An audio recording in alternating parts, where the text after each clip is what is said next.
Okay, and welcome to Wrestling and everyone. From top to the bottom, from the left to the right to the rafters, welcome to Wrestling and I have a surprise topic this week for Justin. I haven't told him about it, but it's something I think we should discuss today in lieu of the month that it is. We are going to talk about wrestling and black wrestlers. We're going to talk about some of the best black wrestlers ever. You know, they've obviously had a historical place in wrestling from back in the day all the way to now, going with their own hardships that they had to deal with not too long ago at all. And so I think it'd be a good time to talk about, you know, some of the best black wrestlers, you know, or even any shade in between. We're talking about so many great wrestlers in American history that I'd love to talk about. But before we get into that, Justin, how are you? In-ring art, at in-ring art, Justin. How's the art going, by the way? Not too bad. I know it was officially announced, the pop-up that I'm going to be a part of. And we talked about it the last it wasn't official yet, but I think it is official. It is official. It's Friday, March 31st, 1 p.m. to 6:30 p.m. I probably won't be there the whole time. I'm going to try my best to get to the Ring of Honor show. We'll see how that goes. Over at the Button Mash, which is like kind of a, you know, bar and grill kind of place. Yeah, it's got video games and stuff, and I'll be there as part of the Wrestling for Sale Cheap Heat pop-up with a bunch of other awesome creators like Violent Miracle and Stash Pages and all that stuff, so it should be pretty cool. Is this like an Insta-based community here? Or is it just like, is it Instagram-based or is it just wrestling-based? You guys love wrestling. Wrestling. These are all wrestling. Like Stash Pages and Violent Miracle, they kind of do a lot of... I'm sure if you see some of the shirts and stuff, you're like, oh, those guys. So, yeah, really cool stuff. And they've invited you to join them. Yeah, I was with Wrestling for Sale Ted. That's the guy who kind of does it and invites these guys. And ever since last year's SummerSlam, this is kind of the second thing I've done with all of them. And we're running it back, and there should be a lot of people coming through, I'd imagine, because everyone in the wrestling world is going to be everyone's going to be in LA. We've got a show 1 mile away from the venue, right? That night. Not that close, but you know what? That's a good question. How far? I'm going to look it up right now in real time. And I'm at Wrestling for Sale while he's, just to give a shout out here, we've got a 1975 Mil Mascaras shirt. We've got a 1982 Mid-South Junkyard Dog hat, trucker hat. Now, this is a type of trucker hat that nowadays would be popular, but in 1982, they were selling that. So Wrestling for Sale with some real vintage shit. Yeah, man, everything you can even imagine. Incredible stuff. I would never wear these T-shirts, though. Let's be fair. I mean, I'm not. Your collection. I'm not going to buy a $350 Saturday Night Main Event T-shirt, you know, and sport that. But pretty cool stuff. Well, you know they do though. Some people buy $350 shoes, sneakers, and they wear them. So would you buy a $425 Marty Jannetty shirt and wear it though? I wouldn't buy a $400. I wouldn't buy a Marty Jannetty shirt, no matter what the price is. Wow. But there's people that are so into collecting and they're completers. Like some people will go to they'll know that Ted's going to be at this thing and have one shirt they want, and they'll be there early to get it. Amongst other people searching for like their own personal grails. It's really incredible. So the Galen Center is about 5 miles from Button Mash, and right now it's a 12-minute drive without traffic, probably. But about an hour. How LA works. It has traffic no matter what. Well, no, right now, if we were to go from Button Mash to the Galen Center, it'd be 12 minutes. Because it's right. It's not that far. It's just south of downtown. This is the basketball arena that USC plays at. So I'm hoping I'm gonna get there as early as I'm gonna, we'll probably get there early to go to the pop up to set up at 11ish, 10, 11ish, and I'll try and help Ted out with his stuff too. And if we get close to the date and we decide, hey, you're gonna stay at there and stuff. If you decide that a week before or something, we'll let the pod people know too that I'm selling another ticket. Yeah, but I have a feeling there might be other people that are trying to get that show too, because I don't really know how many Peach people are gonna be at this thing past, 3, 4 o'clock, because there's so much stuff that night. Even the night before, there's something at the Globe, and it starts at 4, and I get off work at 4. I don't know if I'll be... Oh, there's so much stuff, dude. Thursday, you've got Bloodsport at the Ukrainian. Yeah, I was thinking Saturday morning they got Effie's Big Gay Brunch, but that probably sold out. Okay. There was something on Saturday at like 11:59 p.m. at 2, but I figured let me get a little closer to that. Let me get my tax refund money back. They're doing a post WrestleMania show. Okay, I want to know if there's something going on during WrestleMania. I don't think there is. I wish there was, because it's like they've done that in Japan. They've done shows during the Tokyo Dome, and they do sell out. Not everyone wants to go watch a 60,000 seat arena show. A stadium. I don't. Yeah. So I mean, we'll see. We'll see. We're all. This has been being planned for. I started planning it like months and months ago, and now we're all putting the pieces together. It's coming up quick though, dude. Not only am I going to have my drawings, but I'm going to have some new stickers are being made right now, hopefully, and lapels. I have lapel pins are officially ordered. Which I want to say, guys, I've seen his lapel pins, and it's not just because he's my. Well, I haven't seen the actual pins, Justin, but I've seen the preview art that you gave me, and I know that he's my co-host, but if they didn't look good, I just wouldn't say anything, but they actually look really good, and he and his wife went into Photoshop and redid all the colors, and so, because you have to only use like 18 colors, right, or is it less? Or, I think it's, I don't know if it's necessarily the colors, though, but you have to make sure all the black lines are solid. So that was the hardest challenge in making the color solid. Since I use marker and pencil sometimes, that always doesn't come out, especially with like hair. So we had to go in and fix that. And I'm using a guy who has done a lot of pins for wrestlers before and is kind of in the mix there. So it's going to be from a legit source. I will hopefully get them in a few weeks and start selling them a little bit before then, but of course I should have, unless I do incredibly well and sell them out, which I don't plan on, I should have plenty left over for the pop-up, along with artwork and some stickers, which I usually, are pretty minimal to give out or sell at minimal cost. So, cool. Yeah.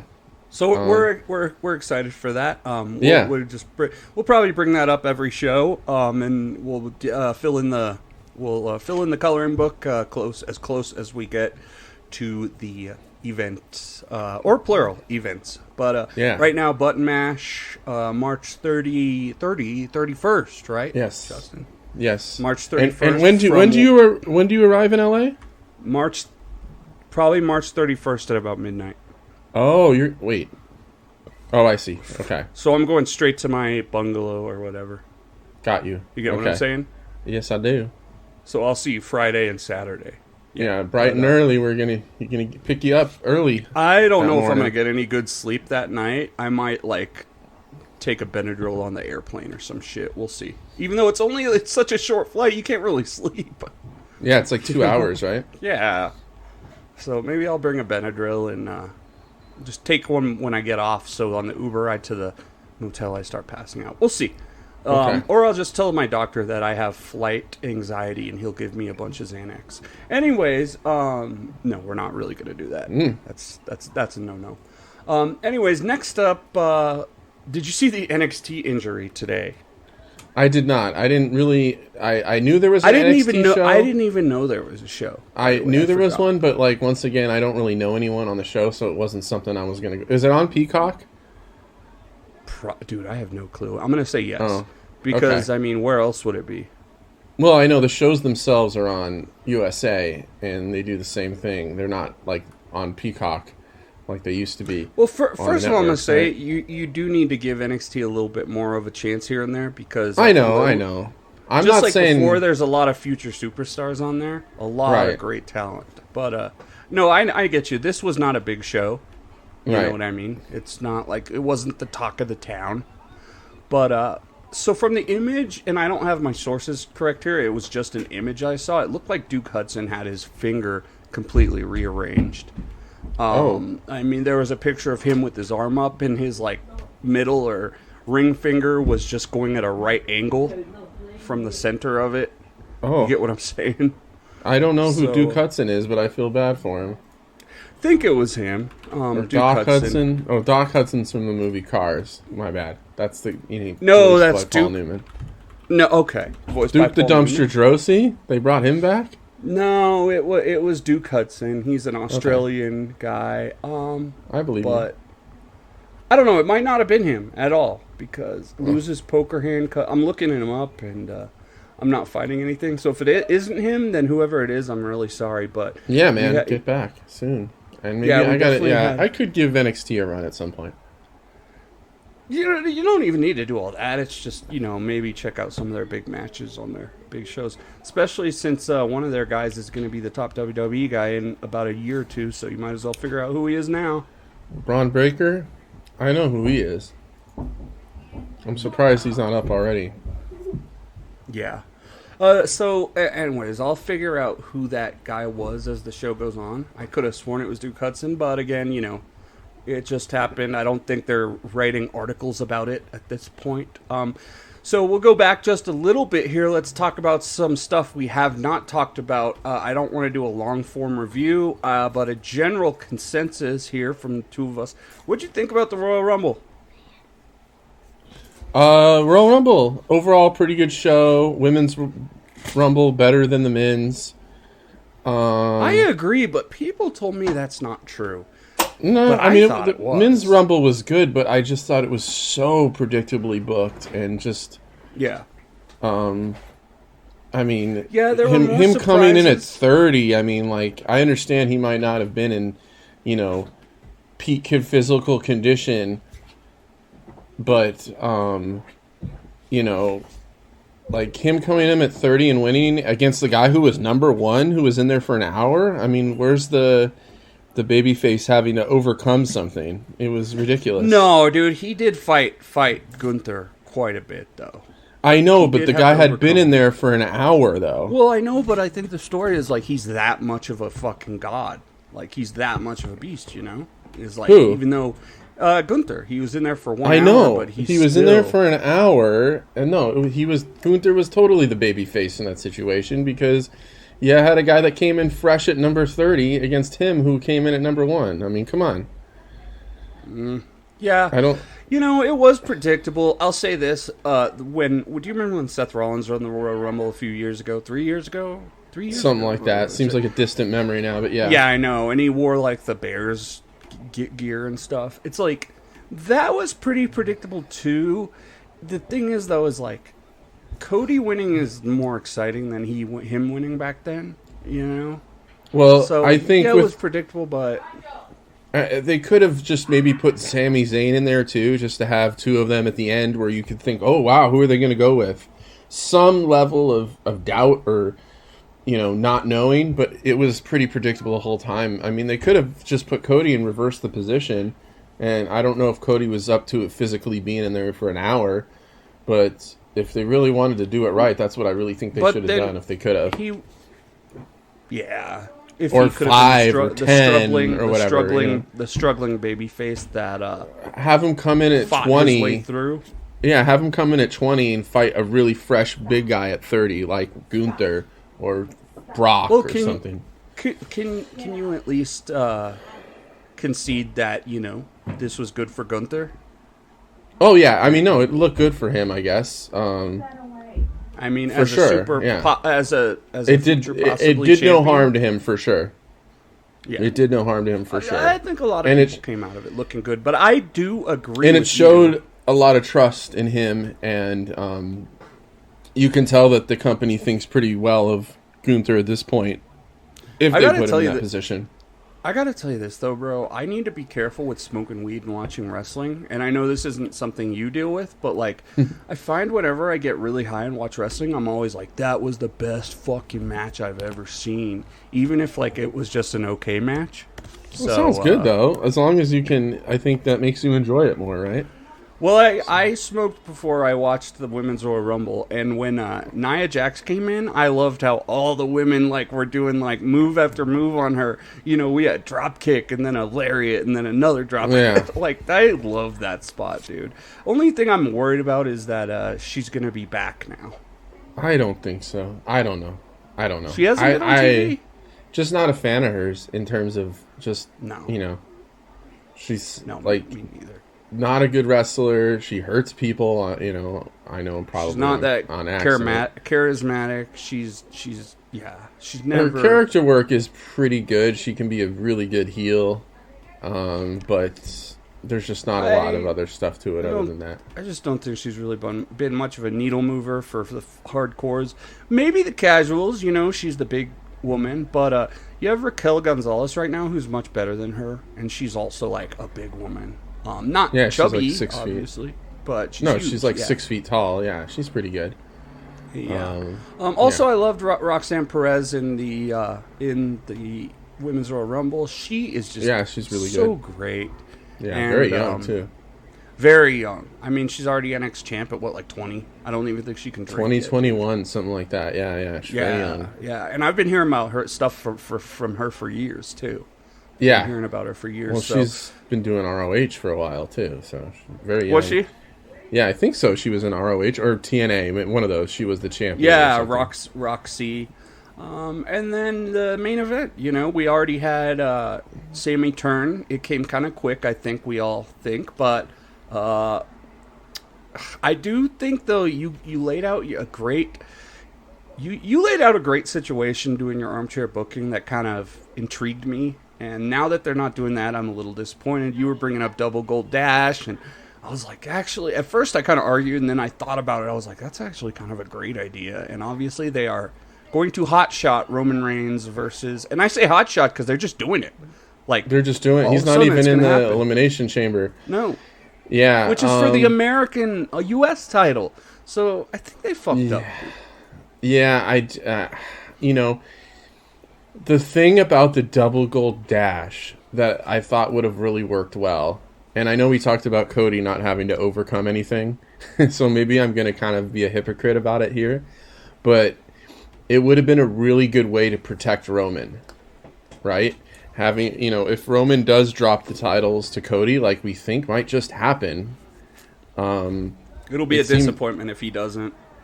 So I think if that actually happens, you can always have the thing, well, he had to defend the titles the night before as well. So it would really protect Roman as that monster heel to have that happen. But you so it would have think been that good. But at the same time, you would have wanted to see Sami Zayn get beat. I think we're heading towards at Mania with Sami Zayn, which I don't think is an awful spot. It's going to be, you know, him and Kevin Owens against the Usos, or, you know, Solo and the other one, the long-haired, not mullet one. Well, I don't love it. I don't love it because Jey Uso has already shown his. Yeah, I think here's what that could be a match of the weekend in WWE. Those four guys in a ring could be really great, though. I mean, in terms of just an in-ring match. I'll tell you this, man, and I don't really like armchair booking because I'm not that good at it, but I'm going to go off what you said. Yeah. Night one, Sammy loses to Roman, okay? It just happens, but that sets up a rematch a couple months later, right? And then Cody wins the next night, right? So Cody's the champion, and now we can focus on this feud between Sammy attacks, you know, Roman out of nowhere, and we can move on with that feud. But we'll see. We can still do Sammy costing him the title on too, somehow. Yeah, and then we will wait and see. But again, listen, I got like a 5-minute limit on armchair booking on this podcast. Yeah, listen. We'll just put it this way: WrestleMania should be pretty good. I think. I mean, it doesn't sound like a horrible situation they're in. Cody and Roman will be really interesting when they start building it, probably right after Elimination Chamber. Gunther's going to have a match. That Cody Bill. Gunther's going to have a good match too, probably. Yeah, it should be fun, man. Still don't want to be in a giant arena for it, unless unless one of the listeners feels like giving us some $5 VIP tickets. Yeah. But I'll definitely be tuning in for sure. Unless I find an alternative. We could just chill outside the arena and listen to it on the radio.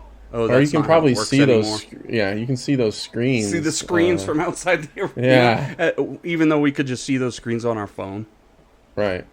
Yeah. So we'll see what happens. I wanted to bring up a little Stardom. Stardom had a big show recently. I did not see it, but this is just a funny kind of anecdote for you. I turned on Stardom at 1 a.m. and my roommate next door came in, and we watched it. And it was the craziest match. It was how do I explain this? It was a gauntlet match, okay? And every time you won, the Wheel of Fortune would spin. You get what I'm saying? And choose the next opponent. Does that make sense? Yeah. But here was the gimmick. Almost like a little Royal Rumble-ish type of feel to it. Little Royal Rumble, but no timer. Like, it wasn't every 1 minute. Well, in terms of not knowing who's going to come out next. Yes, exactly. Well, yeah. So here's the funny part, though. If the match went 10 minutes, both girls were eliminated. If the match... Okay. If it had a 10-minute time limit, both girls were eliminated, and then 2 new girls came in from the Wheel of Fortune. You get what I'm saying? Yeah. And so, pretty cool little match type. I thought it was the main event because it was so fantastic, and then they're like, "No, this is the opener." So, but it was fun to watch, and my roommate watched it with me. So shout out to Stardom with they've been kind of experimenting with these weird matches. They had the Squid Game money ball match, They've had this one, so just wanted to say that was a cool little match. I think it was for the high-speed title, and I think that's where the 10 minutes comes from. I really got to dig in and put some Stardom in my wrestling diet, man. Yeah. I think that's what you say about every good wrestling company I know. we talk it's about. Just so hard, man. Especially with, yeah. You got to find one of those weeks there's nothing good going on in your main companies. And that's a lot with New Japan. But thing is when Fantastic Mania comes up, I'm definitely watching all that, bro. Yeah. It's look at this. I'm watching and Jay White is wearing a Jay Briscoe shirt coming out. There you go. And the one I ordered. Ram? I'm watching February 5th.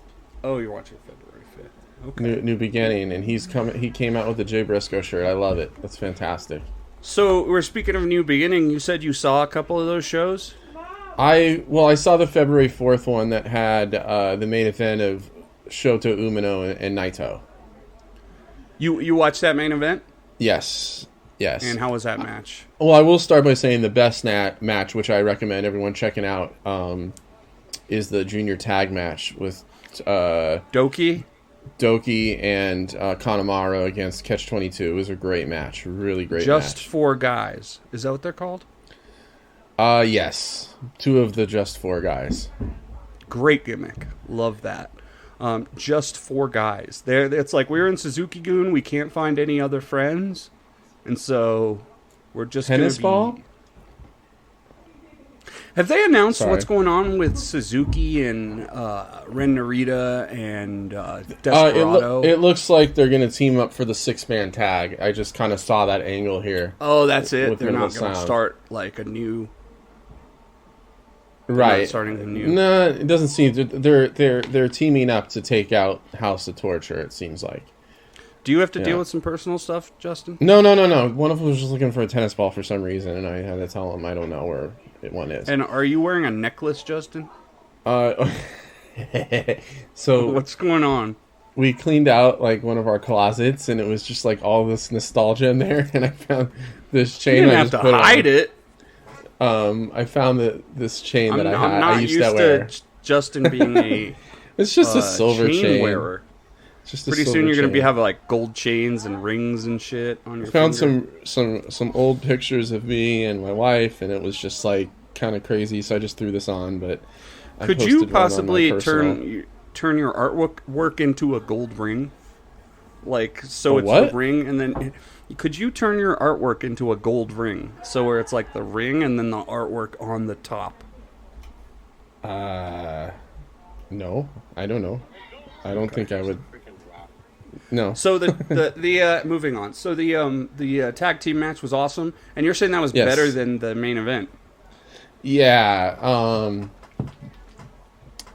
Yeah, I found it to be Shoto is good, and it was 32 minutes, which I felt was way too long.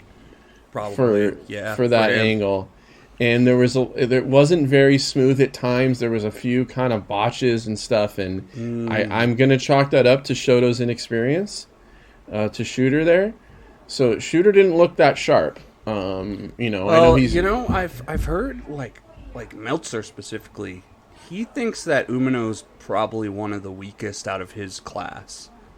I think he thinks Narita's a better wrestler. And he thinks that Tsuji is better, and he thinks that Uemura is the best out of all of them. That could be very, very true. So we'll see over time. That being said, he's 25. He's very well put together. The dude looks tremendous. He's very handsome. I wish his hair. But my wife is like, are they wrestling each other? Like they look the same. Naito, they have almost the same haircut. Like. Naito's looks like it's done with the Flowbee, and it's a little like, because he cuts his own hair, apparently. What? And no, my wife says that when you look on Wikipedia in Japanese, it's so much more details. It tells about his hair. Naito. About his hair, about his childhood going to baseball games, and his dad taking him all these New Japan shows. It's amazing. Oh. She was telling me anyways, I guess when you go to the Japanese Wikipedia, they have a lot more details on these guys. So maybe we'll have to do a show where... your wife translates the Japanese Wikipedia. She can use it to teach me, but that's pretty fascinating. So so we've got some non-mentioned facts about Tetsuya Naito. Tetsuya Naito, super big company guy. I know there was that rumor out there about him being a free agent that was shot down by him himself, of all people. Drives like a Nissan van by himself. Is that true? Right. I don't know about that.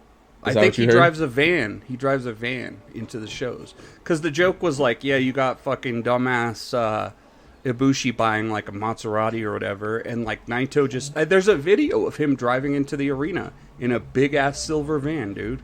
Nice. Yeah. That's kind of... well, anyways. So, I think Shooter needs to develop a little bit more of a unique look. He's well put together. His body is in what he usually is in their early 30s. Like I know we talked about on the wrestling and age episode, maybe, or just like, wrestlers don't really like. I'm looking at Jay White. The guy's already put together. He's barely 30, but Shota Umino looks great, handsome dude.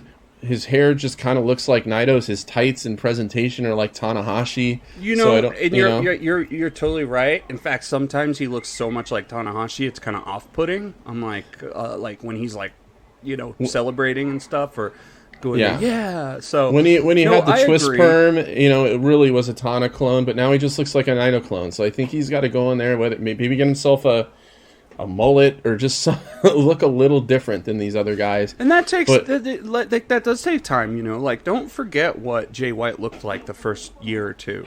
I mean, He had no beard and he looked still a little bit young boyish, but he was trying to be this evil heel. I don't think a lot of people took him that serious until his neckline got muscular and then he got the goatee type of thing going. Then it started really rolling. So really coming together.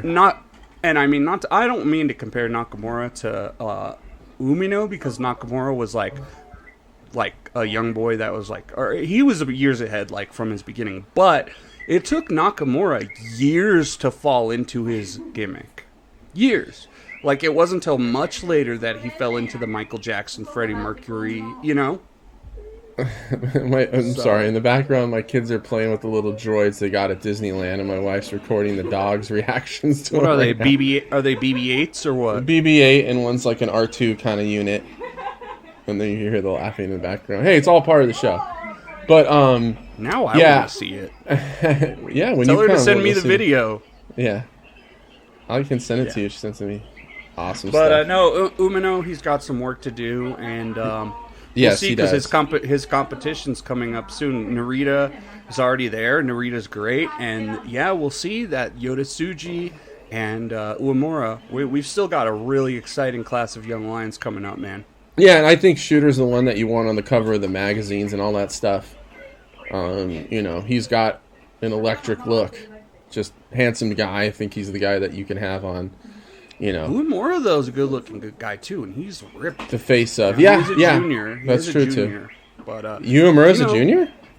He's technically a junior, but, you know, he's a little shorter. But, you know, they still call Clark Connors a junior. Well, So Clark Connors is like 5'7" or 5'8". He's pretty short. I thought Uemura was pretty tall. we'll wait and see what happens. Yeah. He's at Impact right now, so he's Yeah. doing like an excursion from an excursion. So we Right. will wait and see. So yeah, that was good. We did a first talk, and we didn't even bring up AEW because there's really nothing going on right now that important. Except Yeah, it that we'll doesn't be seem watching like it. ROH soon. So True. I hope that Samoa Joe is there. I want to watch him again. I would imagine he would be. Yeah, we'll see. So let's talk about wrestling and black wrestlers. Are you interested? Sure, absolutely. Yeah, if you said fuck no, I'd be like, but you didn't. Okay, good. Oh, you know what? So, I think my wife's talking with her parents, so she's showing them what they got at Disneyland and stuff. That's exactly what's going on. because she's speaking in Japanese Yeah, and she has her phone. I think her parents are on a on the FaceTime. FaceTime. Yeah, you hear her talking in Japanese. Hang on, be quiet first. Hang on. Well, oh yeah, I hear it. Dude, she's got a thick ass accent. What is she from the West? Osaka. Oh yeah, I can barely understand her. Okay, Well, anyways, I'm kind of Kana has a. I mean, Kanzai Asuka. accent though. Asuka has a really thick Osakan accent too. Yeah, Kanzai accent. So, you know, I'm going to tell you the truth, and I'm going to start out talking about this pretty bluntly. And this is, I hope this doesn't rub people the wrong way or anything, but I had a coworker recently, and I shouldn't even say that. I knew a guy recently who said, "What's up with black?" And I know you'll shrug and you'll fucking bat your eyes at this, and I would too. But he says, "How come black people try to say they were the first to do this? They were the first to do this. Why don't white people do that?" And I told him, you know, if you go through the history of how African Americans have been treated in America, then it's a huge fucking deal when a black person is the first to do something in this country. Considering, Absolutely. you know, they were stomped down for years, and in a way still are. In a lot of places, in a way they still are. I mean, they basically, white people had about a 300-year head start on them in this country. They wouldn't teach them how to read. They wouldn't, you Yeah, know, they kept them down. They were oppressed, like purposefully, for many, many, many, many years, and still to this day are. Not even to at mention, times. you know, black women. Who yeah, have had yeah. so many babies of politicians from hundreds of years ago.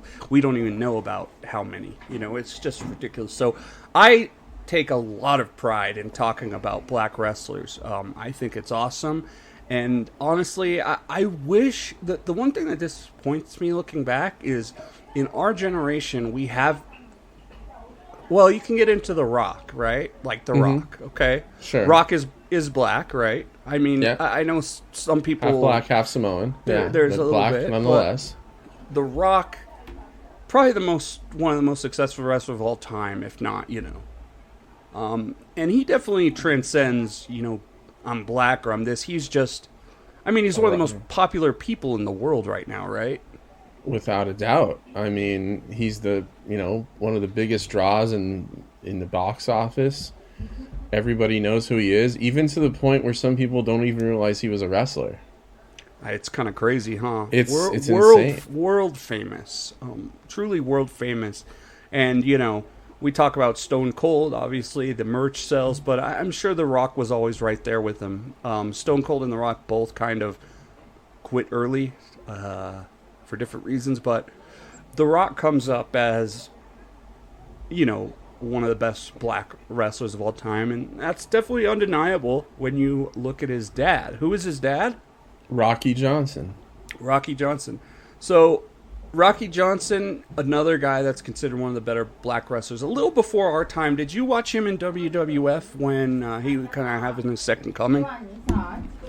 Or was that before your time? Before my time. Before my time, for sure. Now, I've heard Rocky Johnson was kind of a bullshitter, to be honest. I'm just going to say straight up. I've heard he wasn't a straight shooter like Umino, if you know what I mean. It's funny because I have watched a little bit of Young Rock, and that's exactly how he's kind of portrayed. Is he portrayed that way? Yeah. Oh, what does he like? Does he say like, "Oh, we're gonna do this, this, and that," and it doesn't turn out that way, or what? Or he's like, "I'm gonna be in this big show," and then it's like at a swap meet or whatever. He's very like optimistic and that kind of thing. But I know Young Rock takes a lot of heat. I haven't really seen it recently, but I know Young Rock, a lot of people think it's cheesy and stuff, but it's just a good little fun watch. It's nothing more and nothing less. It's not really for us hardcore wrestling fans. It's for the casual viewer. But anyway, yeah, that's how he's portrayed pretty much in the show. Yeah. Yeah, I could see that. And by the way, whenever I turn on my camera, it like freezes for a second. Okay, there we go. So yeah, Rocky Johnson, but historically an important black wrestler who was in many different positions. Some of the people we're going to be talking about are like people you and I have never ever seen. You know what I'm saying? Sure. Because a lot of the best. The people who really broke the molds and stuff were from back in the day. I hear this name a lot, Bobo Brazil. Have you heard that name? I have, yes. So, and the reason it's so important is, he was credited with breaking down barriers of racial segregation in professional wrestling. And he's considered one of the first professional, successful African-American wrestlers from Little Rock, Arkansas. Now, we never saw him. He died in 1998 at 73. But you always hear of, him and Pat Patterson having these legendary matches. Yeah, these are probably what our grandparents would have heard of Bobo Brazil. Yeah. He's of that generation. He was born in 1924, so that puts him at a guy in the 50s and 60s. So, in the 60s he was, 35, you know what I'm saying? Yeah, right. So this is a guy that was probably famous in our grandparents' generation in terms of being a wrestler, but it is a name you hear a lot. But even on top of our grandparents' generation, Justin, it was the grandparents that lived in those areas. Now, he was so popular, I'm sure he toured. I'm sure he was an LA mainstay. I think San Francisco was one of his main places, It looks like Detroit, San Francisco, Florida. I think he was even in JWA, in Japan. Maple Leaf. Okay, JWA. So that, if you remember from our Inoki episode, and he was the heavyweight champion. Oh no, he did, and he was the NWA International Heavyweight Champion. Yeah, there. So I think that like any of these guys that were big in the territory era, they went to all of them. Eventually, they made it through a good chunk of them. If they were that good, they were going to dance around for a while. Especially if it was that early in the territory days, they were definitely going to be all over the place. The cool thing about Bobo Brazil, and we're talking, this is a very dark-skinned guy, and, people were cognizant of that back in the day. How dark you were, how black you were, how white you looked. It's sad, but people cared about that shit back then, and Bobo Brazil was as dark as you can pretty much get. He was a very dark-skinned guy, and he managed to be a major babyface during his time period, which is really awesome, if you think about it. At the same time, I think there might have been a little bit of like racism in that all too. I mean, if you go back to radio days, you had the black dude who was lovable, but he was kind of unintelligent. Well, As unintelligent. Yeah. Or it was the sidekick, or the comic relief. Yeah, they had it with the Japanese guy and the Green Ranger. Was it the Green Ranger or the Green Hornet? Green Hornet. With Kato? Okado from Kato. New Japan Pro Wrestling. Oh. Yeah. No, you know they had Okada do the Green Hornet gimmick, right?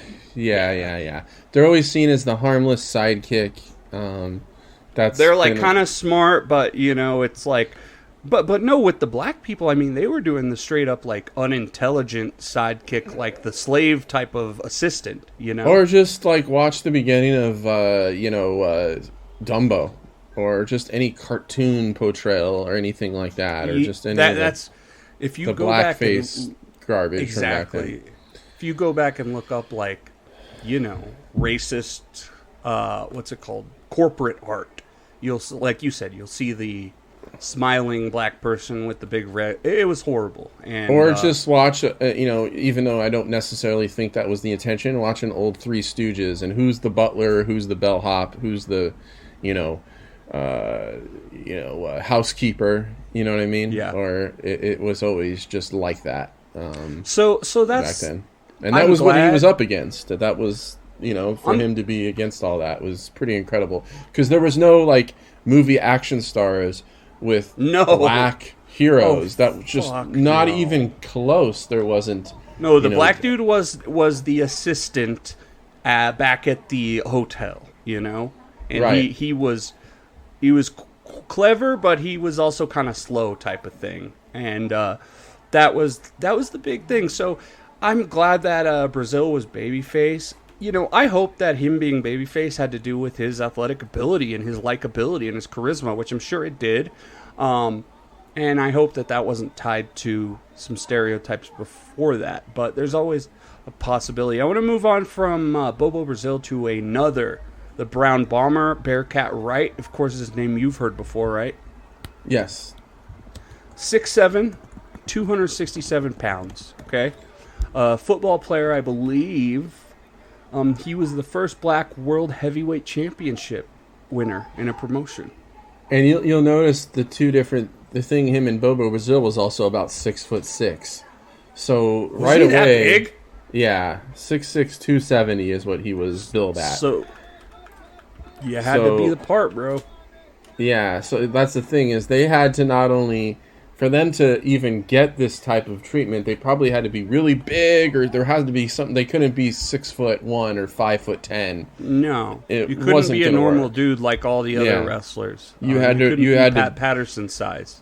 Right, you had to really stand out to get even presented that way at all. So, and I'm imagining these guys, these first black heavyweight champions, they must have had to be some real smart motherfuckers to deal with all the social situations they were going into. I mean, how many times did they go to venues where they were worrying about being stabbed afterwards? You know what I mean? Countless, I'm sure.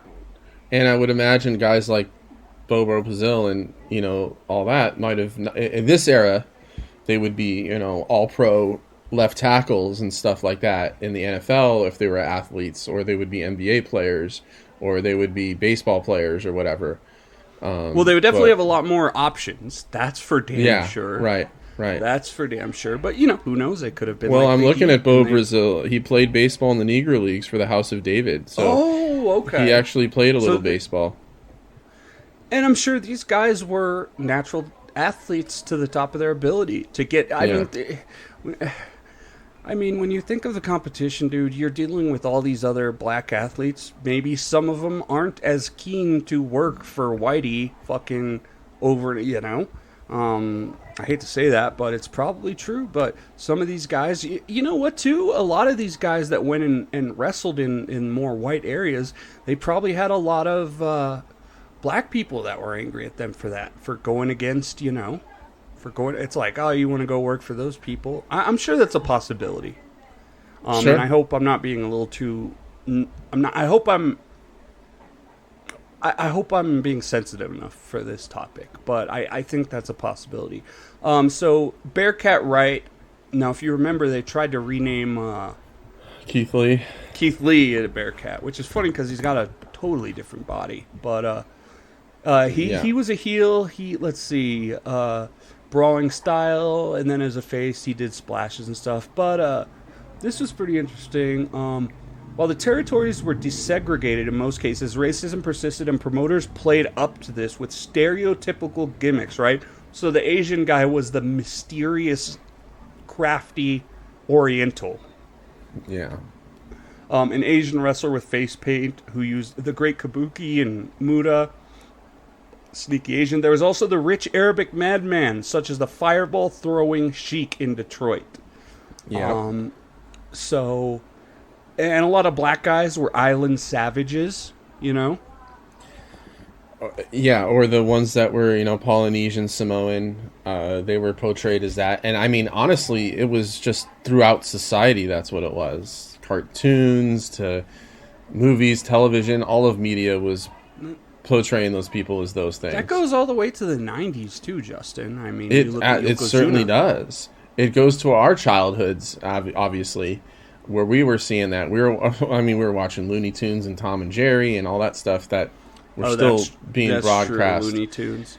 And if you watch any of that stuff, I know that Yokozuna, there was a big pushback from like the Japanese American, Foundation or some group like that who was like, "This is racist as shit, dude. He's not even Japanese." I didn't realize that when I was a kid, of course, because we were just kids and we weren't, subscribing to Dave Meltzer or anything like that, so we didn't know the guy's name was Rodney. I think I said it once on the show before, but my uncle used to work at the print shop in Paramount Studios and for like 20 something years or whatever, and I guess the topic came to talk about wrestling, and they were talking about Yokozuna, and one of his coworkers or someone in the shop was like, "That's my cousin Rodney." And when my uncle told me that story, I think my uncle kind of knew, but it just kind of blew me away. Like, Yokozuna's name is Rodney? You gotta be kidding me. So that kind of blew me away at the time. So, I mean, and even turkey legs and mayonnaise. These days, they were making a Michael Jackson movie a few years ago, and who did they cast? Wait, they were? Yeah, and they cast a white actor, and then people are like, "You can't do that." And I don't know what happened since, but there's been a lot of that kind of thing where, I think we should save wrestling and Michael Jackson for another episode, brother. Or never.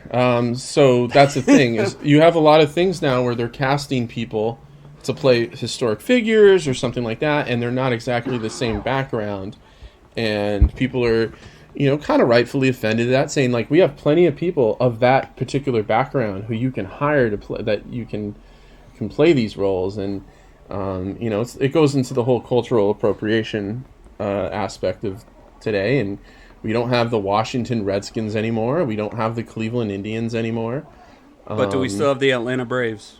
We still have the goddamn piece of shit Atlanta Braves. Let's go Mets. And I don't even know how many college teams, dude. We still have one, named after tribes. We still have the Kansas City Chiefs who are playing in the Super Bowl next week. Have the Seminoles. We have a lot of the, San Diego State Aztecs. I know that's not Native American necessarily, well, they kind of are. But we still have stuff named after tribes. It's not. I know a lot of people say, "Oh, well, that's a whole other topic." By the way, it is. It's a little bit complex for this reach, but no, I agree with the sentiment. Yeah, and we have changed. I don't know whether you think it's right or wrong or whatever. We have slowly kind of changed those things to be a little more like respectful, and that's happening in 2020, dude. Which is one of the craziest parts. I think anytime there's a rabid fan base, though, that is attached to something, then they are obviously going to be a little crazy. And the same goes for wrestling. A little difference because they're not teams, they're individuals, they're gimmicks. And we've seen that change in wrestling in general. Even the idea of Omos as the foreign he's kind of portrayed as kind of dumb a little bit, Where is he from? From Africa, some African country. Oh, Nigeria. Okay. Nigeria is blowing up, bro. You know they're going to have like a bigger population than fucking India in a few years. Anyways, so even there is a little bit still a hint of some of that racism from back in the day. He's kind of the big guy who barely talks. He just beats people, So no, we got a long way to go, but we're obviously better off than we're. Yeah. Now a lot of just, there's certain words and things we just don't use anymore that we used to not too long ago. So we have come a long way in certain instances for sure. Now, since we are talking about wrestling and black wrestlers, and we're talking about some of the horrible things that have been done, I think it goes to that we have to mention the time that Booker T said the N-word live on TV. Now, I think that was actually funny. I think he did it on accident, and I'm not trying to draw you in an awkward conversation, Justin. Mm-hmm. When Booker T made a mistake. You remember that? Yeah, I don't necessarily want to say it was how he reacted, and that made it kind of humorous. Yeah. He knew he fucked up. It wasn't necessarily the word, but like you could see right away him putting his hands. He put his hands in his face. He's like, I fucked up. He just got in the mode. You felt bad for him. I don't feel. Now I'll tell you who I don't feel bad for is Vince McMahon trying to use the N-word towards John Cena as some kind of funny meme. See, now that's something that did not age well, obviously, but was I don't want to say the word. It wasn't the worst in the world because there was a whole at the time there was this whole thing like, oh, what's the difference between the N-word with the and the at the end, and it kind of became a meme like you know, my ninja. I don't want to say it was okay to do back then, but it was certainly more tolerated. It was more tolerated. It was, because it was on USA, dude. Yeah, but of course you could show a movie that would say the word from a white guy if it was a bad guy. Not really. Have you ever seen Die Hard 3 on normal TV? Well, I'm just saying, like, they could... Yeah, that's true. And I'm sure if you watch, Django Unchained, it's a lot different on USA or TBS than it is on HBO Max. Play that, but Boys in the Hood, stuff like that. Yeah, right. There's a big difference there. But I think those things just. But you know what? It is a good example. I know we still have a long way to go, but now that would never even come close to happening. Vince McMahon wouldn't have been dancing around with the. Well, I really hope I'm not jinxing anything. Vince McMahon wouldn't be dancing around with a do-rag on his head. Oh, that stuff would not be taking place right now. And Crime Time was pretty much a racist gimmick. I'm just going to say that. It was a stereotypical gimmick, I guess, is really what the word you're looking for is. Yeah. It was a stereotype.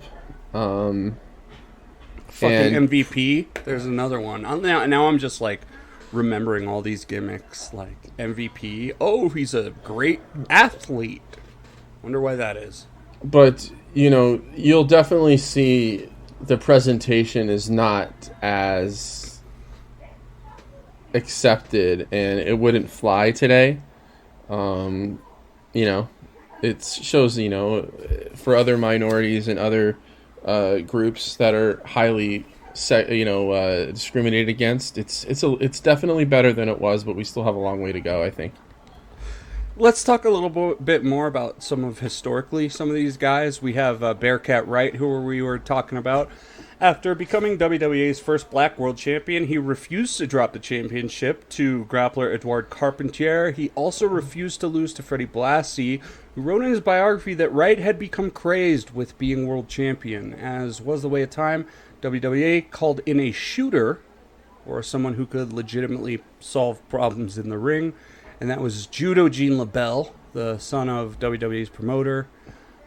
Black belt. He was training catch wrestling. He trained with Ed Strangler Lewis. And he was brought under a mask. Bearcat Wright sensed something was up and refused to enter the ring. As a result, he was stripped of the title and Edouard Carpentier was made championship, and he was blackballed from the industry. So, kind of a sad story there that he got a little crazed about being champion and didn't want it taken away. And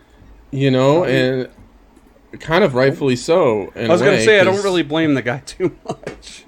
Because I bet you he was like, I'm never going to get it back if I don't, I don't know if I'll ever be able to, get back to where that was. He reached his peak, and he knows that they're just trying to take it away from him, and he never get back there.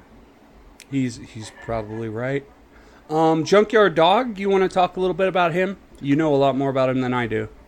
Junkyard Dog. So, I will say this. Junkyard Dog was my first, I guess you can say, action figure, or in a pair.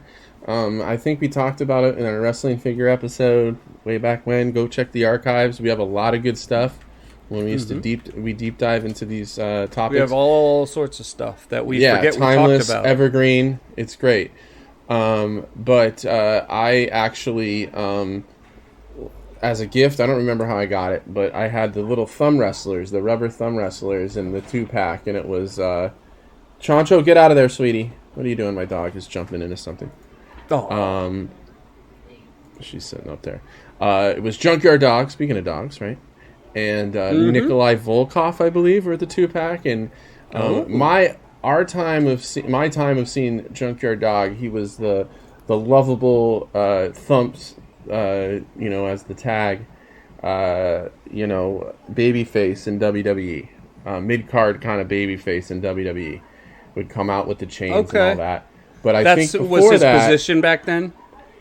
Yeah, that was his position. He was that mid card lovable babyface, and wasn't in his peak, shape and condition. And I think, before that, leading up to that, his best work was probably as a heel, and I want to say Jim Crockett or Mid-South or something like that. In a way, it was almost like how the Bushwhackers were presented to people of our generation as kids, the lovable, they were idiots? Each other's heads. No, they were just like the lovable mid-card act, That's okay, kind of but what I seen JYD is. But I seen the Bushwhacker get thrown out the Royal Rumble and then march back. Yes. But also the Bushwhackers were in that, prior to being in that WWF at the time, were like these vicious heels. So I think it was kind of the similar presentation where they were this, along with JYD, as he was kind of a heel before, and then when they put him in WWE, they kind of cartoonized him a little bit. Okay. And the same treatment went with the Bushwhackers. But still, I loved him as a kid and all that, and he was very popular in terms of that. But definitely wasn't, presented as a main event star or anything even close. Which is funny, because I think he was in other territories before that, actually. No, he was. I think, yeah. I mean, I told you, he was like a big-time heel. Okay. But once he got into that scene, obviously you're not going to compete with people like, Hulk Hogan. Right. Going back to that era too, we have Kamala. Rest in peace, Kamala. Another guy who had this racist gimmick strapped to him, but tried to do the best he could. He had some huge runs with Hulk Hogan back in the day. Probably, one I was looking at who is probably one of these wrestlers that I think kind of transcended a lot of racial stuff was Abdullah the Butcher, because he had such a huge career in Japan, right? I don't know, he had this violent deathmatch style, and that dude just had like one of the best wrestling careers ever, making money as the madman from Sudan, wrestling all over the world. And I mean, he was definitely, yeah. Go ahead, sorry. He was a little later, like he was 35 in 1976, but he's definitely one of those guys who didn't seem like he had to struggle with that stuff, but I'm sure he did.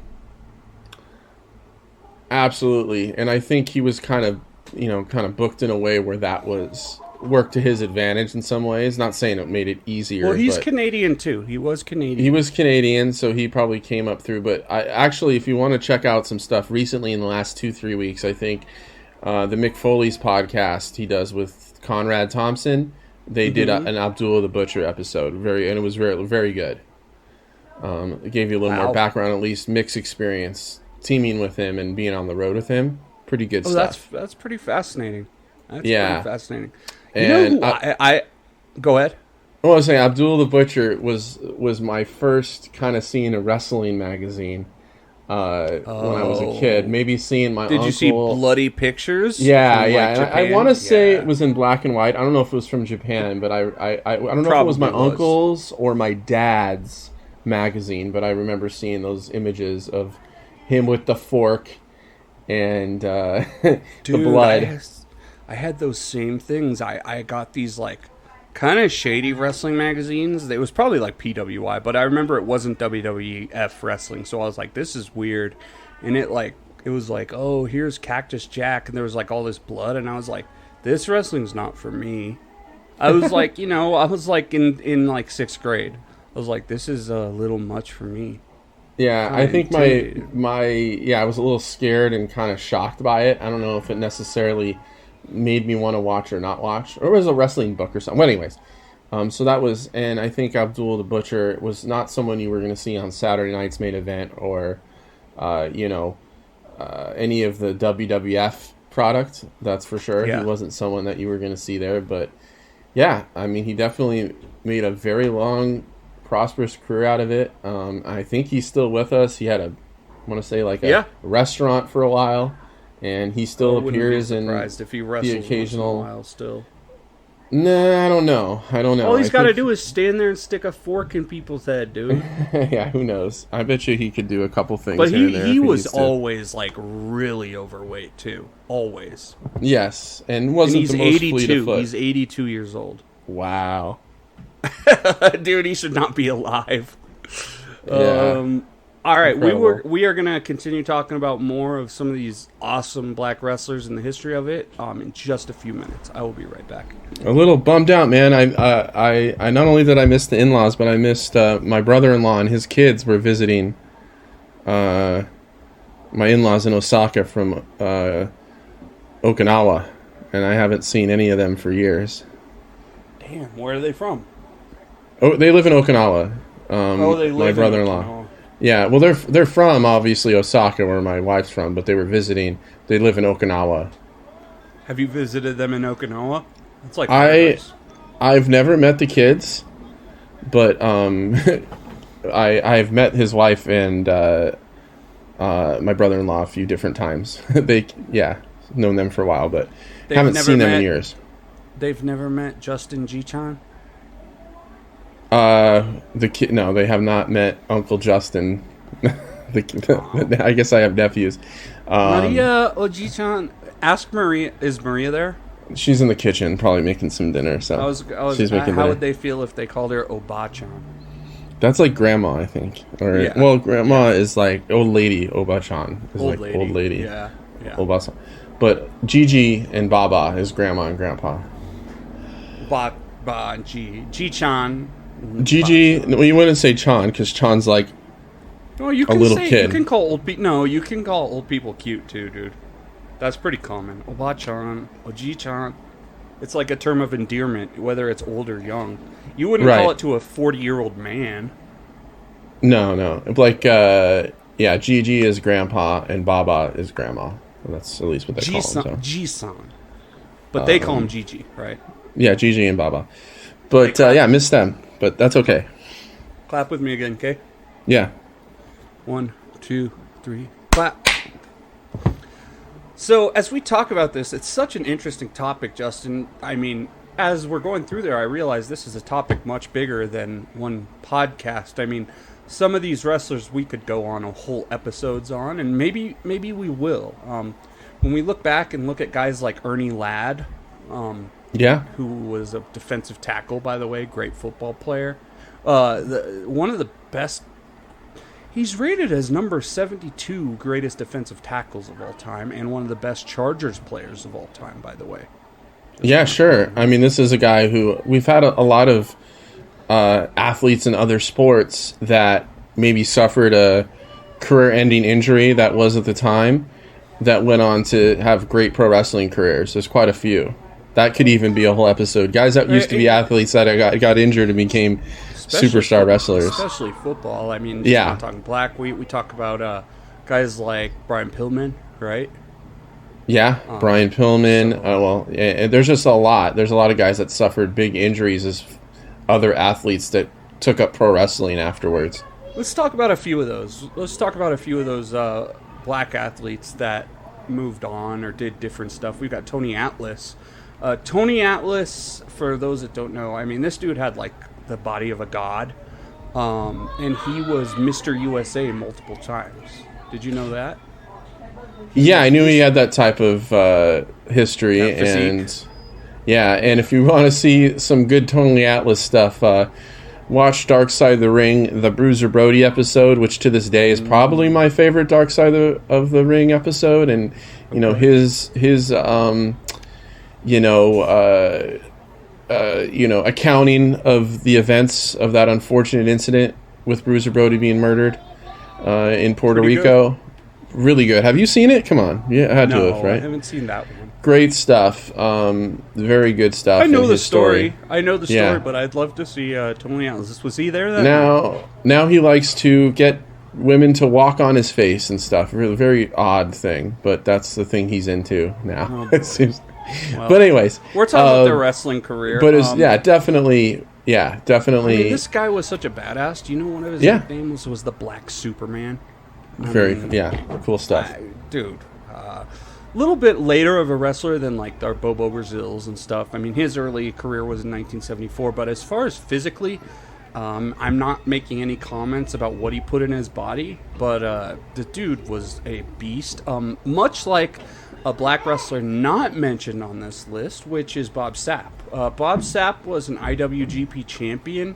He was an MMA fighter, and the only reason he won was because he was so freakishly huge that most people just couldn't fight him. I mean, there's a reason for weight classes, but, weight classes are one thing, but when you're heavyweight and you're nothing but muscle and like 6'8",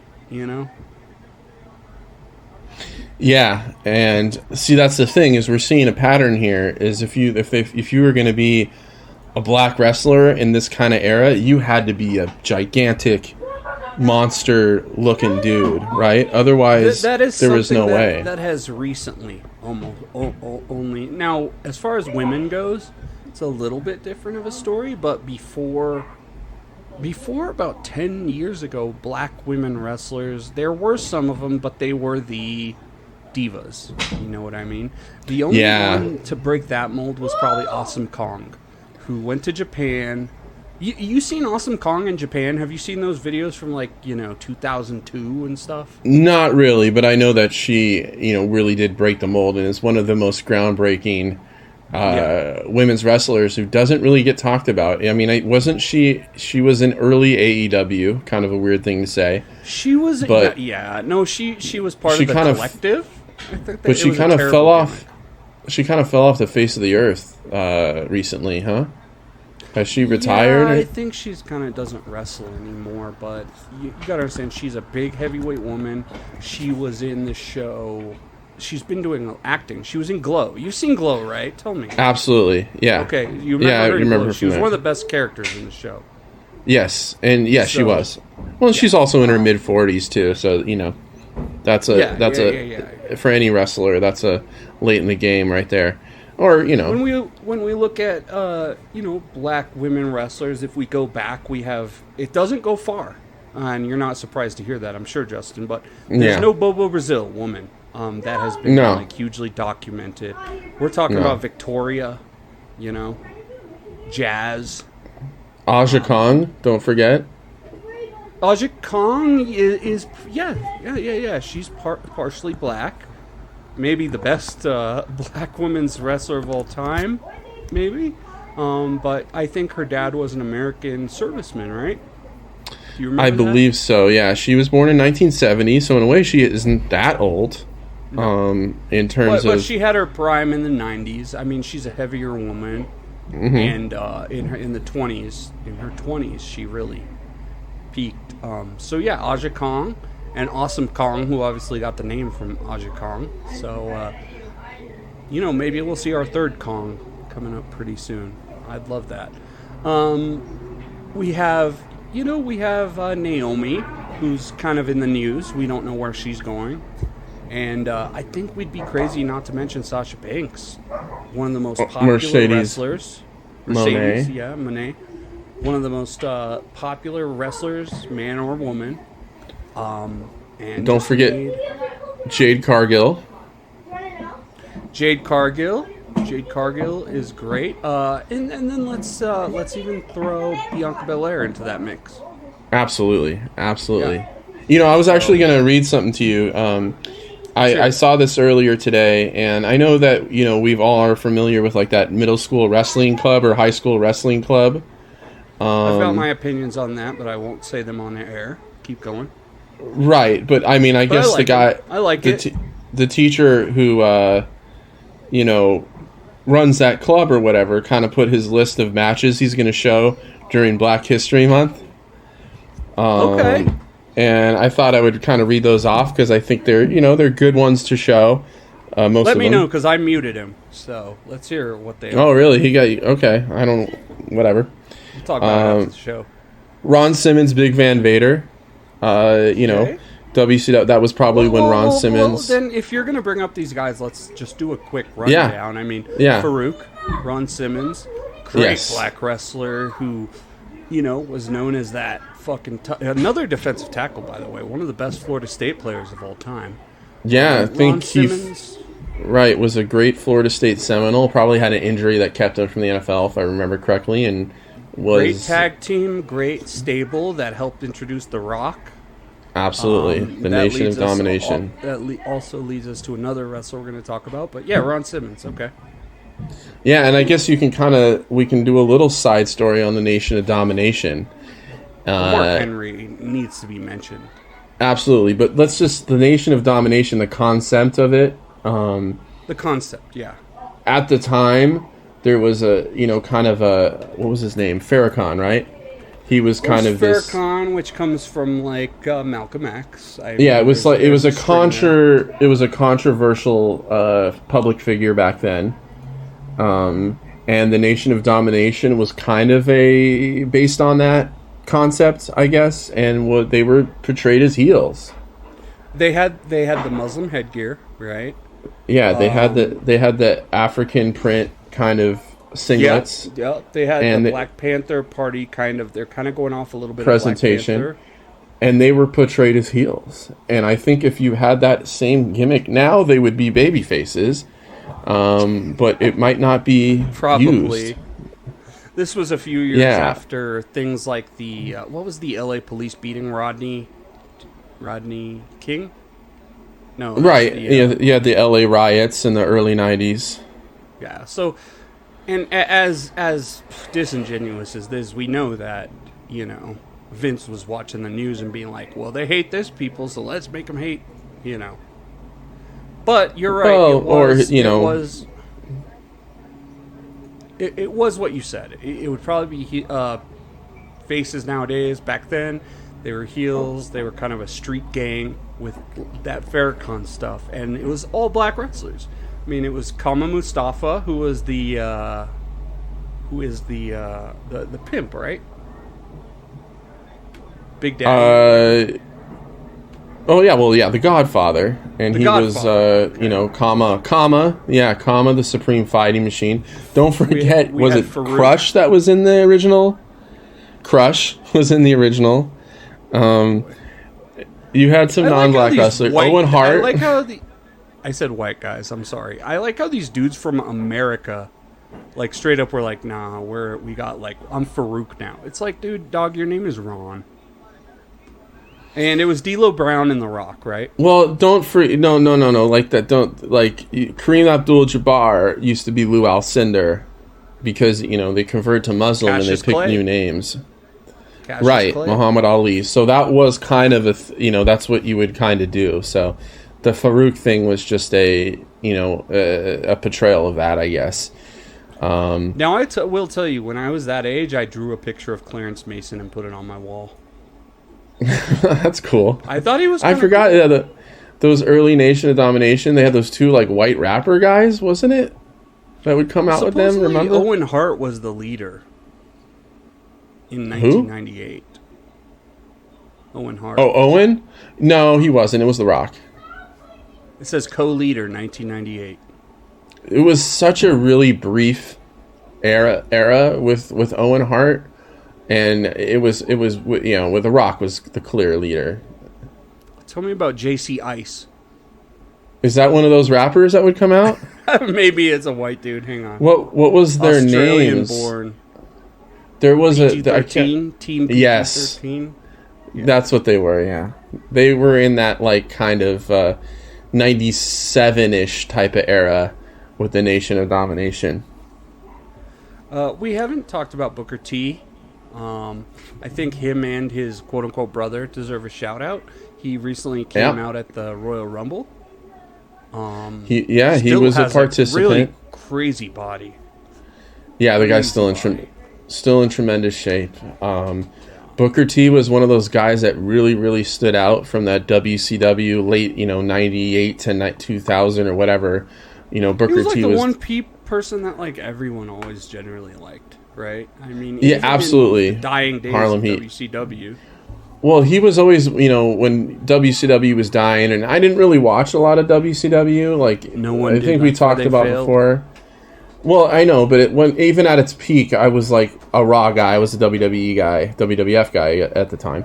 But one of the guys I always like, man, I'd love to see in WWF was Booker T. That was one of the guys that I always loved in WCW, and he ended up having a really good run in WWF. Pretty bad too. No, And he ended I disagree.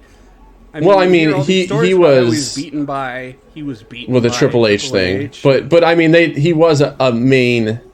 He was one of the top guys in WWF for sure, or WWE certainly for a now, while. if you look at It could have been a bigger run, yeah. Yeah, he probably should have been champion, to be honest. But we don't know why Vince made those decisions. So Booker T, awesome, and we're gonna bring up his brother also, who was Stevie Ray. So, and what were they called again? Harlem Heat. Harlem Heat, even though he's from Houston. Okay. Even though they're from Houston, yeah. Well, there you go. New Day. Interesting thing to talk about because, I mean, we've talked about them before. When they I've mentioned this on the show, but when they first came out, I was on Reddit going, this is the most racist, stupid gimmick ever. Come to find out, no, they got together. Well, I think the story was they wanted to do something together. The three of them were good friends backstage, and they wanted to do something together. Big Show told one of them, like, hey, don't fuck with this guy. He sucks. I think Big Show told, like, Kofi, like, don't fuck with Xavier Woods or something like that. Right. I don't know too much about Xavier Woods' history, but apparently he was in TNA before and did kind of like an Apollo Creed type of gimmick or something like that. And he was in NXT and never really amounted to a ton.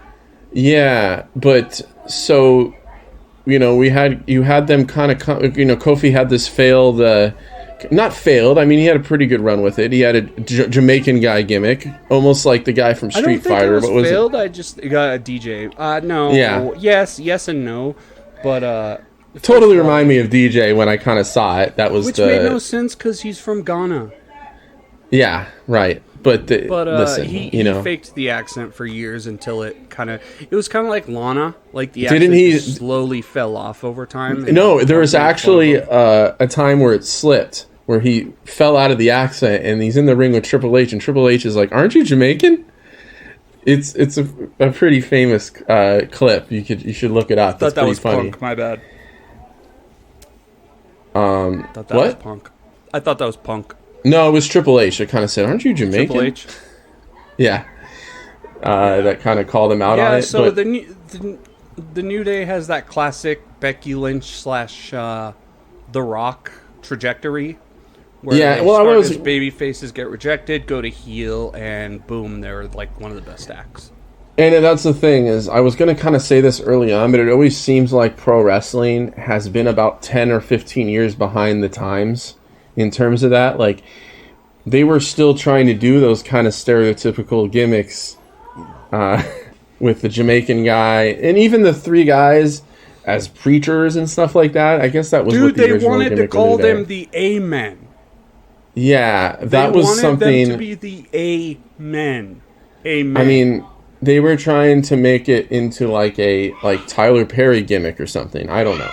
I think that's probably the best way to put it. A Tyler Perry gimmick.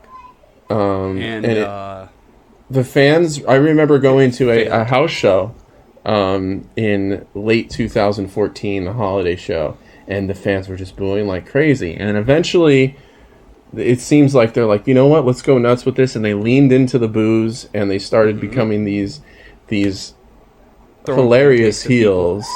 Yeah, well, that was a little later on, but they started doing the cheating and the unicorn stuff, and one of the greatest wrestling shirts of all time, which I will always own, was the 3 cartoon of them on the unicorn with the rainbow, the blue shirt. I love that shirt, and I still have that. That's a great shirt.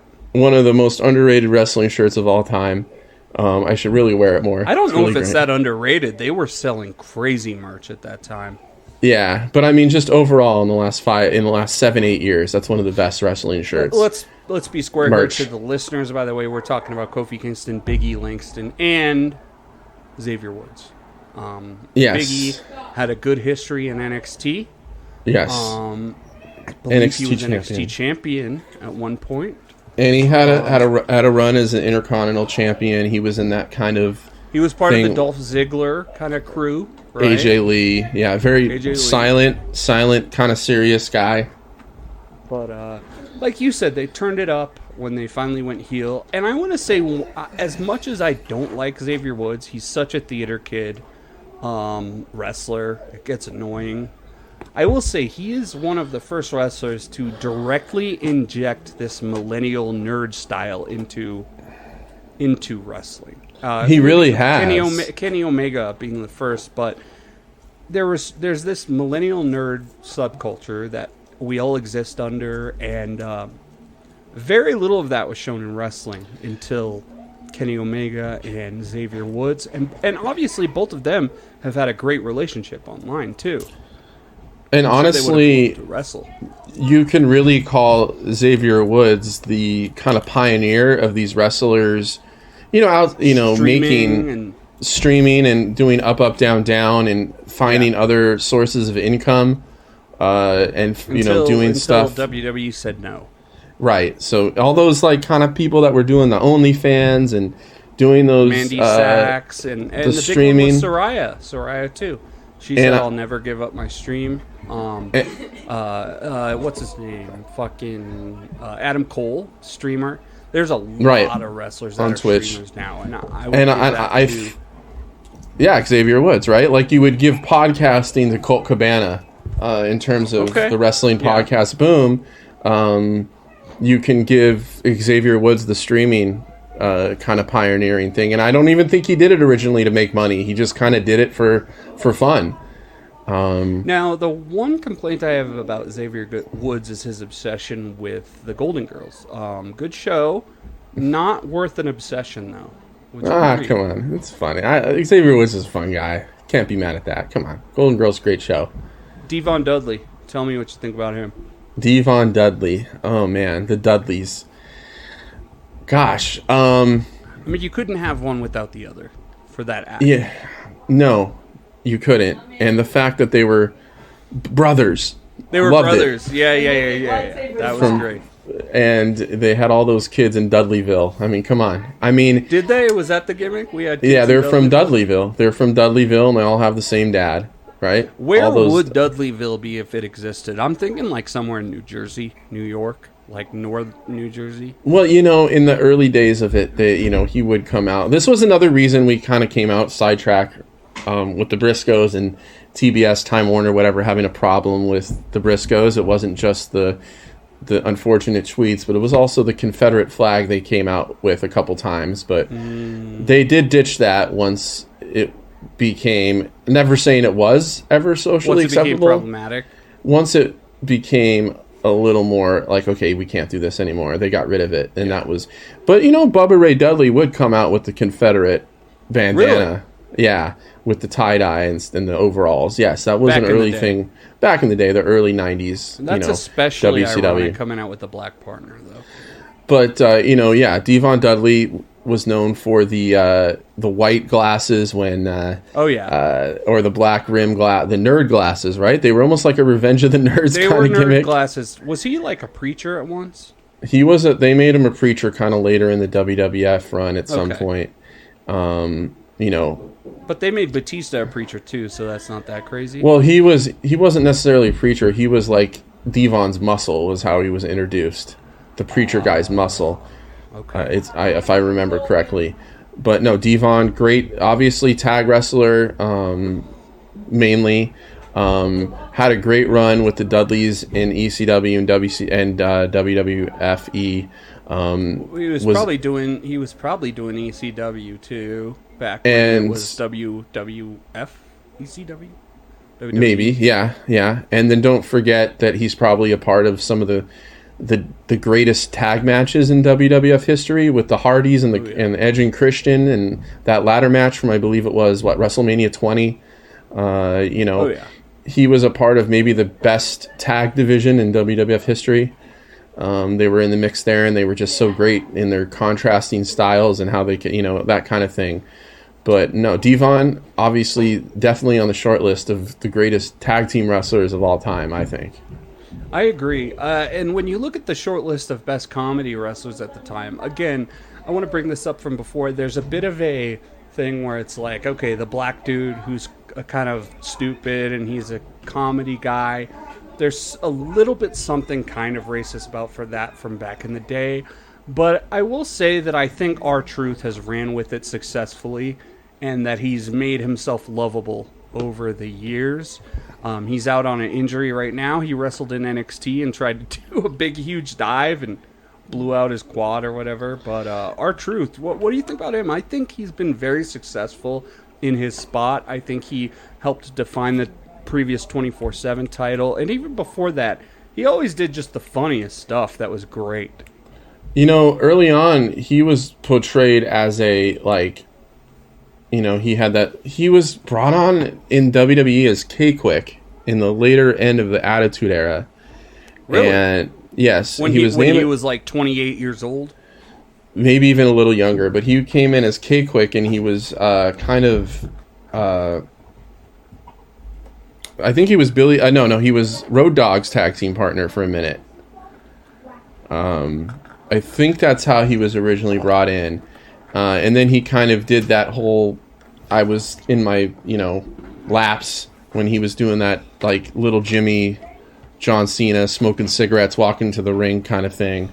Oh boy, for real. Yeah, and that's a little sad. But I think the guy has just got tremendous comic timing and is probably just like a really funny guy. And they eventually let him just kind of do that. And of course, it doesn't help that he was probably hilarious to the writers. He's probably hilarious backstage. He was probably really funny with Vince, and Vince is like, "You're funny. You got to do more humor." But I just think he's looks still like he's looked the same age for about 20 years. Yep. Always had like a great body and all that stuff, and very uninjured as well because of the way he was slotted. It was only recently that he got a big injury. He's 51 years old. He's older than John Cena, and he says that John Cena is his childhood fave. So that's tremendous. Great gimmick. Great gimmick, and honestly, whenever R-Truth's on, and I'm gonna watch. And I think that says a lot because R-Truth can probably go serious too. I mean, he can, but he went a little too serious recently. He blew out his leg. But a lot of the stuff where he's like, "I thought I was in this match," or that kind of confusion stuff he was doing for all hilarious. Love that. And from people like us who are kind of in that like, "I want to see a 5-star match," kind of thing. For R-Truth to come on the screen, I'm watching. Dude, the more R-Truth, the better. Was when they had a stupid ladder match and he came out. And they're like, oh, he's so used to being in dumbass ladder matches that he just thought he was in this one. It was like a women's match or something. You know what I mean? Like, he was booked that way, and so he came out that way. And great stuff. R-Truth, definitely gets an A+ from me. Speaking of A+ black wrestlers, we have to mention Ricochet, who's had a bit of a career renaissance recently, and I think that we've all believed that he's been misused for years. That might change soon. He's 35. Should we talk about Big E a little bit more, or do you have him a little further down on the list? Let's do Ricochet real quick, and then we'll yeah. with the whole New Day thing. Ricochet, one of the best high flyers in history. In New Japan, he was slotted to be a top guy basically over time, right? I mean, he was going to be another junior championship multiple times over.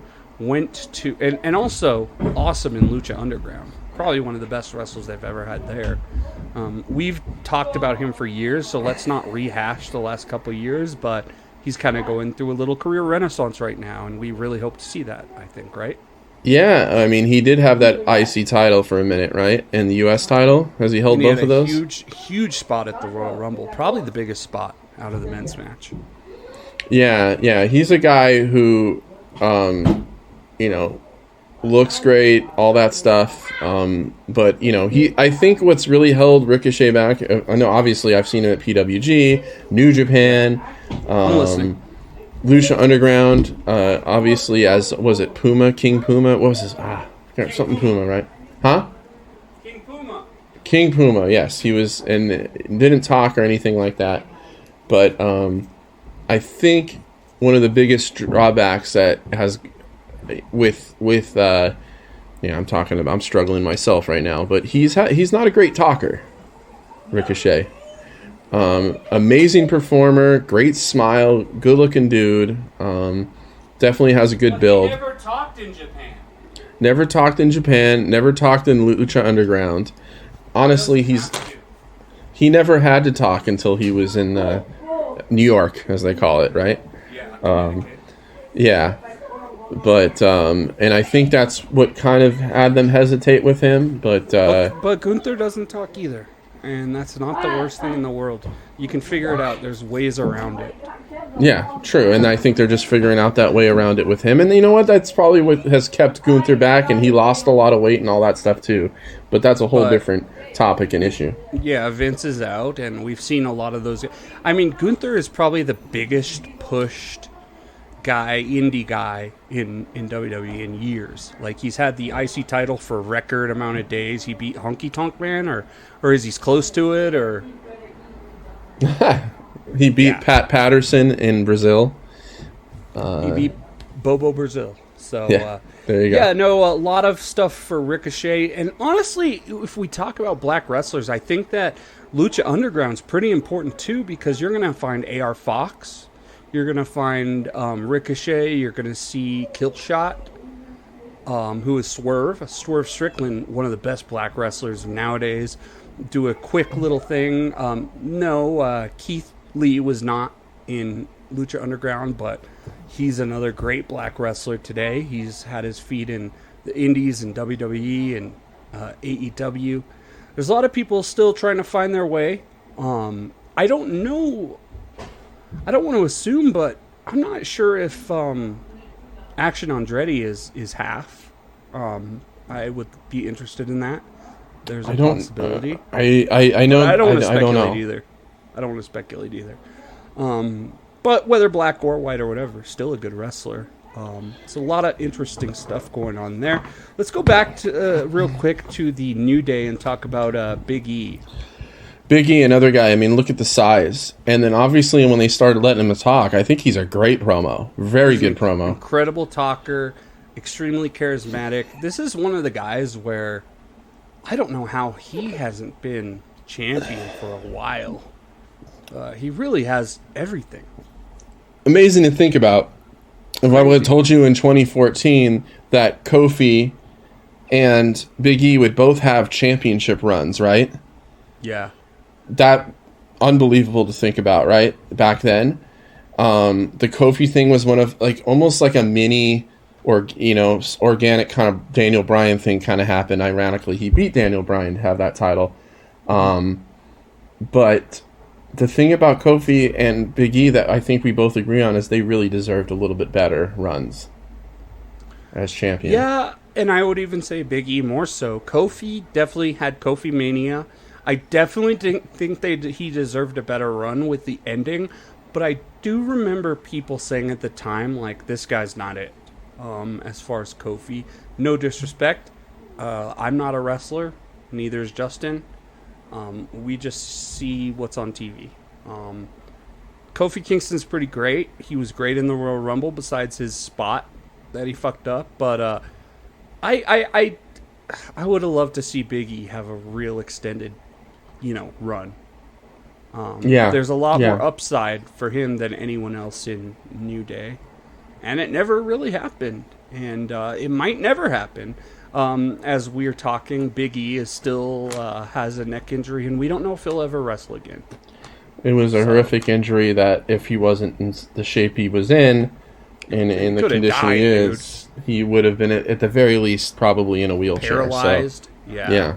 So we wish him well. We hope we get to see him again in the ring, and maybe holding that title up again would be amazing. But until then, let's hope he gets, continues to live a good life.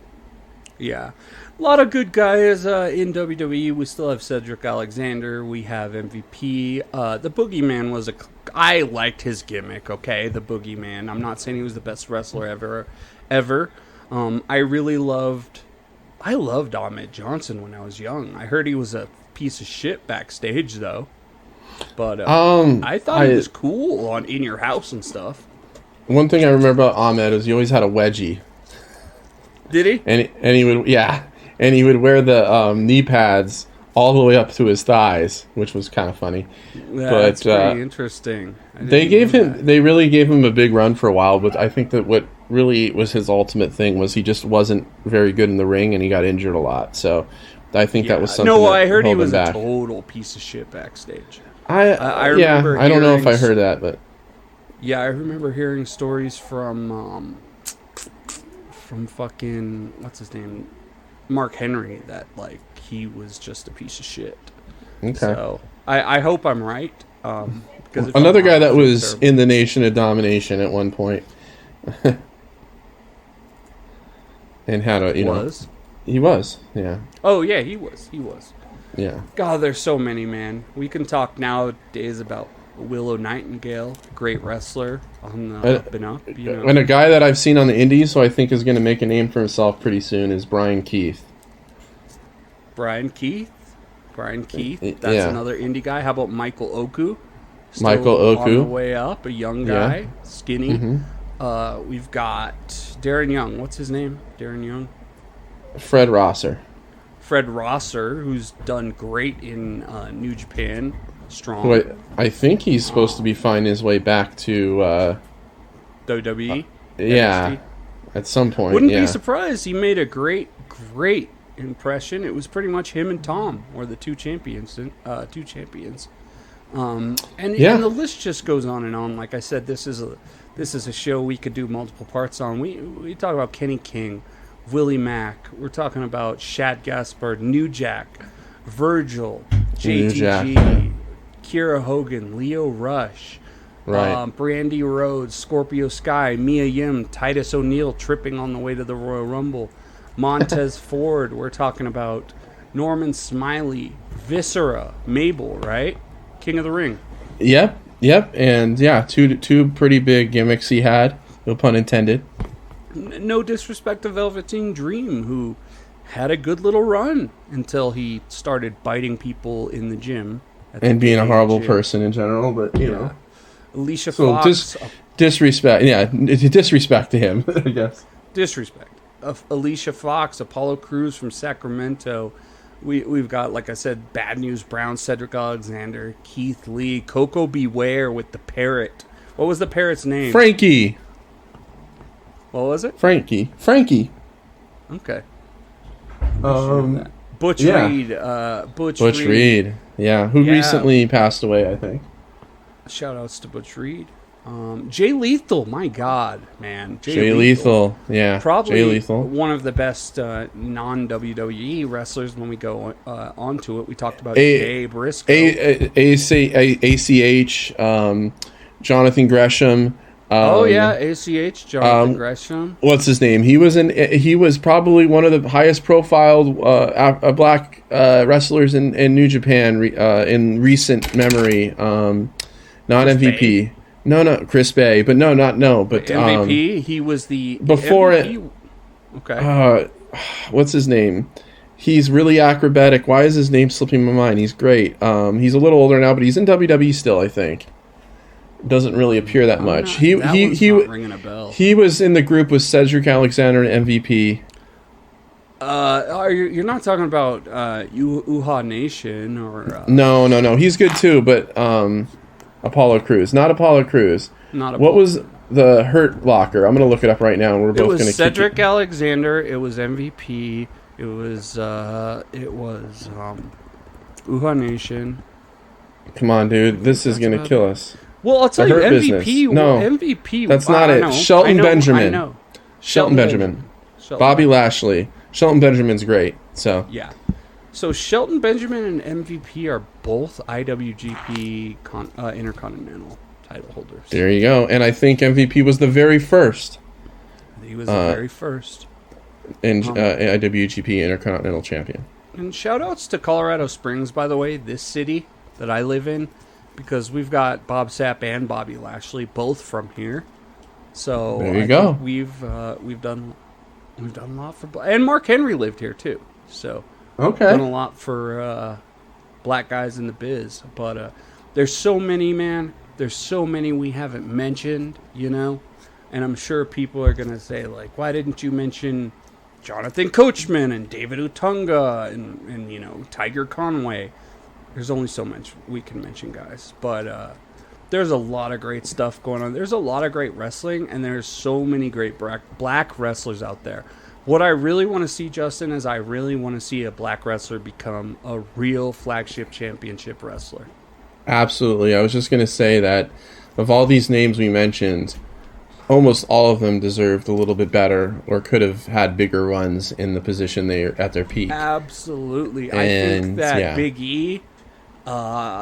E, uninjured, could have been a 8 month to 1 year championship run. Sure. Sure. Without a doubt. I think that Swerve built as a guy to take down Roman too. Absolutely. I think Swerve could do a good run on in AEW. I'm not sure what that means, whether it's the TNT Championship, and there's other guys too, like what's his name? He's got like green hair, and he's like the black technical wrestler that's with I can't remember this guy's name. I can't remember his name, but he's a very technical wrestler. Lee Moriarty. Oh, Lee Moriarty, and don't forget about the Acclaimed, one of the biggest tag teams on the scene. Yeah. We've got so much stuff, and they are a main event tag team right now. Absolutely. So, I mean, dude, Dante Fox and what is it? Dante Fox and the two guys, the Top Flight. Top Flight, dude, there you go. Probably future trios championships. Top Flight. Private Party, great. They've been around a while. I would love to see them. I don't know what's holding them up, actually. But Top Flight and Dante Fox. Top Flight just beat the Young Bucks a couple weeks ago. So there you go. There's so much stuff. And I'm so excited when we can have an episode and talk about a black wrestler really being on top. And right now, that we'll see what happens with what's her name. I have a whole list here. I'm sorry, guys. We will see what happens with Bianca Belair, right? Because she's going to be going against Rhea Ripley, and Rhea Ripley might win. Rhea Ripley's good, but even Bianca Belair going for a year with the championship, no argument here. No, not at all. She's clearly, maybe the best athlete in WWE altogether. She's awesome. And hey, don't forget to. Incredible. We're talking about the Street Profits, Montez Ford. I brought him up. And okay, Angelo Dawkins, all great wrestlers too. Now I'm going to say this: that there are some bad black wrestlers too. I mean, let's just be fair here. Top Dollar. Let's not pretend like. Well, I mean, we mentioned waves. Ahmed Johnson, and of course, there's just like anything else. Yeah, But just like anything, there's good and bad. Then again, wait a second? I think that Rhea Ripley challenged Charlotte Flair. she did. So I think the Elimination Chamber might decide who Bianca gets. Who does it? Yeah, I think Moon. I don't know. There's so much Ember good Moon, stuff yeah. out here, man. And all of these guys, whether we're talking about Scorpio Sky or Mia Yim, or we're talking about Red Velvet, Jack, Velveteen, or Red Velvet, yep.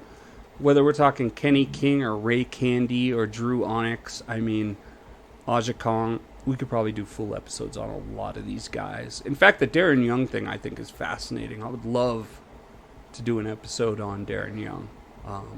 So another guy who might have been able to be a long-term champion, but situations is we haven't even talked about homosexuality in wrestling, Justin. It's a whole different topic. So absolutely. Thank you guys for listening. I hope that Justin and I did respect for what it deserves, which is, black wrestling. It's fucking awesome, and I love that so many wrestlers have used wrestling to get themselves, which is sad, but a lot of black people in the 50s and 60s, they had to use athleticism to get themselves to that level, Right. And they were probably still disrespected, right? Well, I mean, in society, the famous black people in that era, African American, were all probably athletes in the 50s, 60s, and 70s. I mean, you with did some have rare actors. With some Cindy rare actors. Poitier. You had to be a superstar, basically. Yeah, You couldn't right. just be a normal. You had to work harder and be so good that they couldn't ignore you, right? I mean, Exactly. And you had to be smart, too, because you had to deal with this social circumstance. I mean, I think overall, even to this day, I think they have to work harder in many industries and instances than the average person, or not the average person, that the non-black person has to. Who was the athlete that died recently? Was it a Celtics player? Bill Irvine? Bill Russell. Bill Russell? Yeah. I mean, you remember, he was much more popular than most of these wrestlers, right? And the dude would go to his car and have his car all fucked up and stuff. Well, Bill Russell played in the 60s and 70s and 50s, but 60s, and 70s, that's when we're talking about Bobo Brazil. We're talking and he won 11 championships. Those are the era of like Wilt Chamberlain and all that. And that's a sport that wasn't as popular as it is now. Basketball. It wasn't back then. No, 50s, 60s. But it was still. I mean, they mentioned it in the news and stuff, right? Yeah, but it's nowhere. I think really, a whole other topic to begin with. But basically, Magic and Bird. Okay. Magic and Bird rescued the NBA from irrelevancy in the 80s. Wrestling and basketball. There you go. That? We'll figure it out. Maybe it would be a stretch, but we could do it.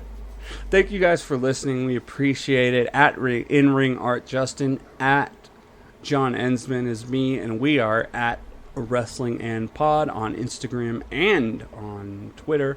We'd love to hear from you guys. Tell us who we missed. Tell us the wrestlers that we didn't mention, because we want to talk about them. And absolutely, we love any feedback, especially and on a sensitive topic like this.